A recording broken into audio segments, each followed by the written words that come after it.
precedent. Binding. This refers to a precedent that must be followed, so the court must come to the same decision as the previous case. And this happens when the facts are similar and there's a court of hierarchy, so the lower courts must follow the decisions of the higher courts. And there's also a statement of law that was ratio dissidenti, which is basically a statement of reasons, so why was the decision, why did they come to that decision. And another type is persuasive. This is where the courts can take account into a decision, but are not obliged to follow it. So this applies when there's a foreign case. So the courts can look at a foreign case, so as long as the constitution is similar to that of the United Kingdom. So the UK can look at cases from Australia and America. And the case is obiter dictum, which is Latin for said in passing. This basically clarifies the law by way of an example. So Hill v. Baxter, there was a bee sting, and that clarified the case because it meant that the person was not in control of that event. Decision of the lower courts, RVR. So yeah, the decision of the lower courts can be taken into account, which is RVR as an example. Distinguishing. Distinguishing a case. In the case of marriage v. marriage, a husband left his wife and went to live with another woman. When there was £180 left over to the house, which was jointly owned by the couple, the husband signed an agreement whereby he would pay £40 per month to be able to, for him to be able to really help her, the wife, pay for the £180 left for the mortgage. And they agreed that after the payment of the mortgage was finished, he would transfer the part of the share of his mortgage to the wife. But after the actual mortgage had been finished, he refused to then transfer his part of the share to the wife. And in the court of the appeal, when the wife appealed, the court distinguished the case of marriage from the case of spousal v. spousal, on the grounds that the parties were separated. When spouses have separated, it is generally considered that they do intend to be bound by their agreement. So in the case of spousal v. spousal, the husband and the wife are together, and the husband promised the wife to pay her the amount of money every month. And when he went away, he didn't meet that promise. And the wife later sued the husband, and it was said that, you know, how in the case of spousal v. spousal, the wife and husband were separated, and there wasn't any contract between them. It was only just by word of mouth. So the fact, although the facts were saying, the difference was that there wasn't a contract between the two.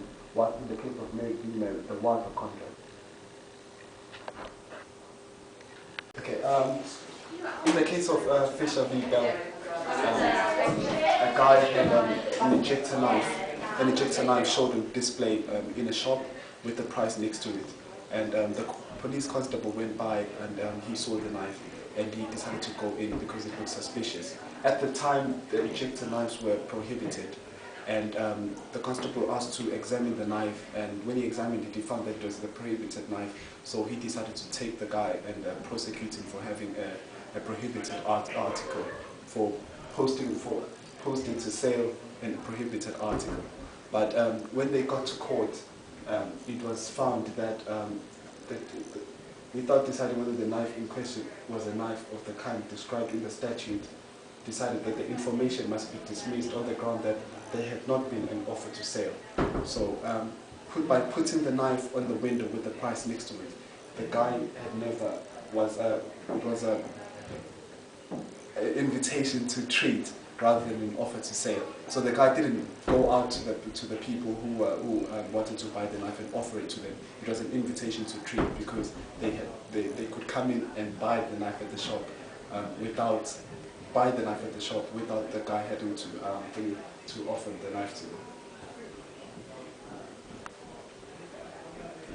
Precedent v. statutory law. The advantages of precedent law is that there is certainty. It creates certainty within the law and means solicitors and barristers can advise their clients in portable outcome of their case. So this makes it easy for lawyers and solicitors to advise their clients on how the case should be, or whether the case will be successful, whether the case won't be successful, and stuff like that. Fairness. Everybody who has committed a crime, a similar crime before, gets to be treated in the same way, because the cases are compared, and if the ruling before and the ruling that is present are the same, then the same ruling is going to take place. The disadvantages. The overruling of an earlier case may cause injustices to those who have ordered their affairs in reliance to it. So anybody who has done the offence before is treated unfairly if the ruling of the case that comes in later is criminalized. So that means everybody who's done it before gets criminalized as well, whilst they would have relied on the law that was made at that particular time. And very few cases get to the Lords, which is the only court which can overrule one of its own previous decisions. If many decisions don't get to the House of Lords, that means that there are many decisions which are made at lower case level, which cannot be, which have a law that is obsolete. So, for example, in the case of RVR, rape only became criminalized until 1991. So all this time, all the other cases that were brought into court, they weren't being taken into consideration, and they weren't dealt necessarily in the way that they should have. And this case, such as this, the fact that this case such as this only became criminalized after 1991 shows that there had been lack of funding and lack of people taking the courts to the higher courts for the decision.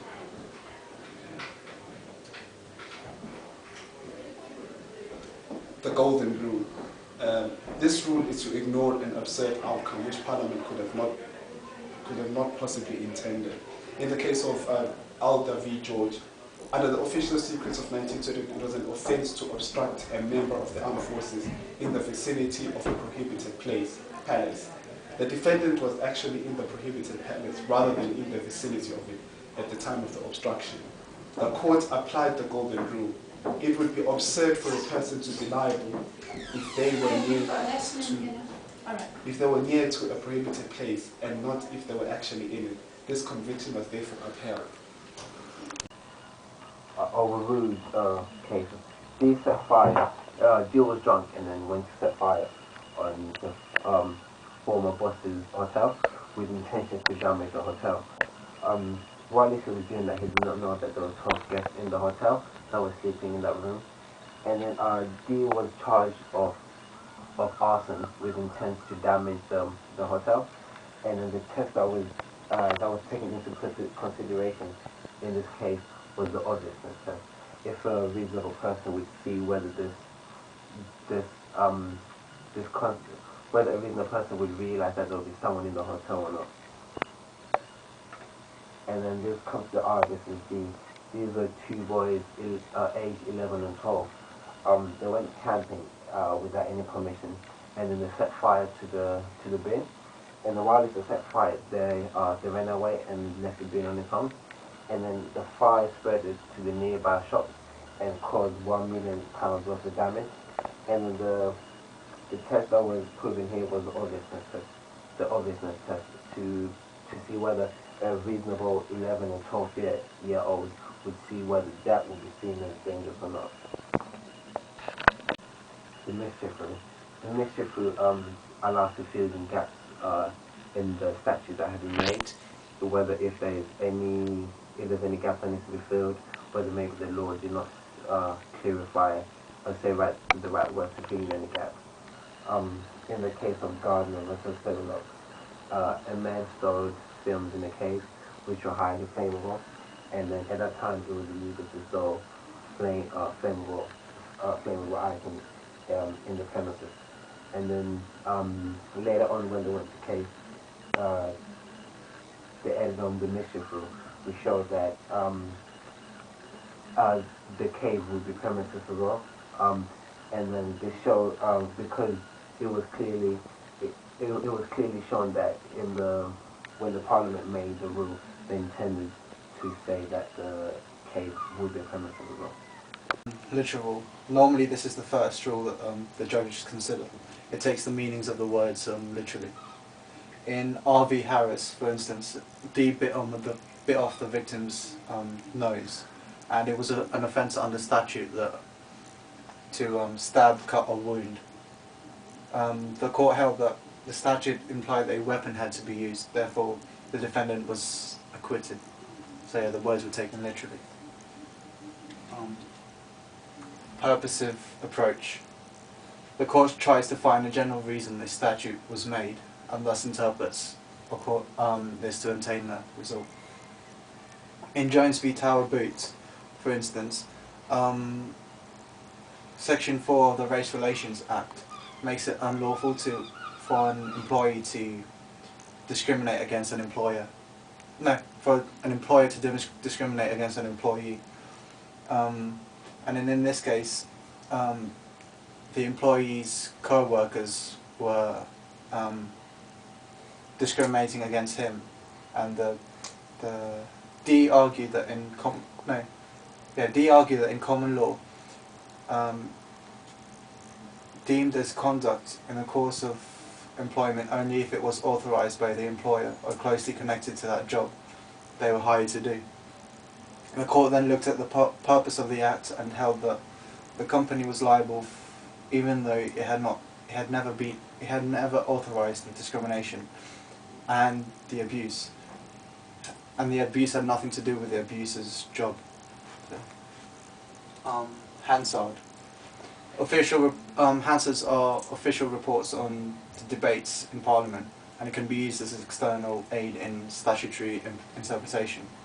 For instance, in Pepper v Hart, teachers at a private school had the benefit of sending their kids to that school for a fifth of the price. This was deemed taxable under a statute, and it was a question of whether how much tax they were liable for.